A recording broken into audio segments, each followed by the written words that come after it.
मी त्याच्याकडे रागाने बघायचो. म्हणजे एवढा निगेटिव्ह माणूस मी. आणि बसल्यानंतर माझ्या डोक्यात एकच चालू होतं, आता हा शेवटचा माणूस आहे जो बोलतोय. कार्यक्रम संपला की हॉलच्या अगोदर सर्वात कोण जाणार बाहेर? किती मतदार लोक आहेत आजच्या हॉलमध्ये? जोरदार टाळ्या झाला पाहिजे सर्वांसाठी.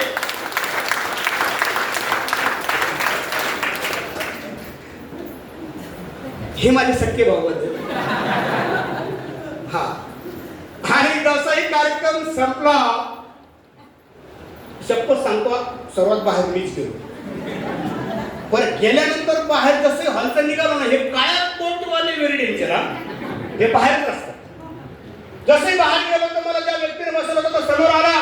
समोर आल्यानंतर त्याने एकदम जबरदस्त, समोर आल्यानंतर त्याच्या चेहऱ्यावर स्माईल होती, त्याच्या चेहऱ्यावर तेज होतं. आणि समोर आला, सर जबरदस्त ना, असा शेक हँड केला समोर येऊन. शपथ सांगतो तर समोर आल्यानंतर त्याच्या चेहऱ्यावर तेज होतं, त्याच्या बोलण्यामध्ये दम होता, त्याच्या हातामध्ये दम होता.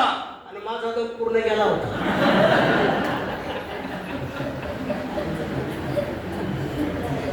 मी त्याला उत्तर दिलं नाही. मी एकाच भाषेत उत्तर दिलं. ही भाषा समजते तुम्हाला? माणसाला समजते? इशाऱ्याची भाषा माणसाला जास्त कळते, बरोबर ना ताई? हा. तर असं मी त्याला उत्तर दिलं. त्यांनी मला सांगितलं समजलं. आता मला काही समजलं नव्हतं. आता हा म्हणा तर मला काही समजलं नाही.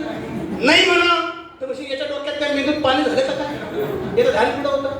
म्हटलं काही झालं तर महाराष्ट्राचा माणूस आहे, आपला अपमान होऊ द्यायचा. सगळं समजलं मला.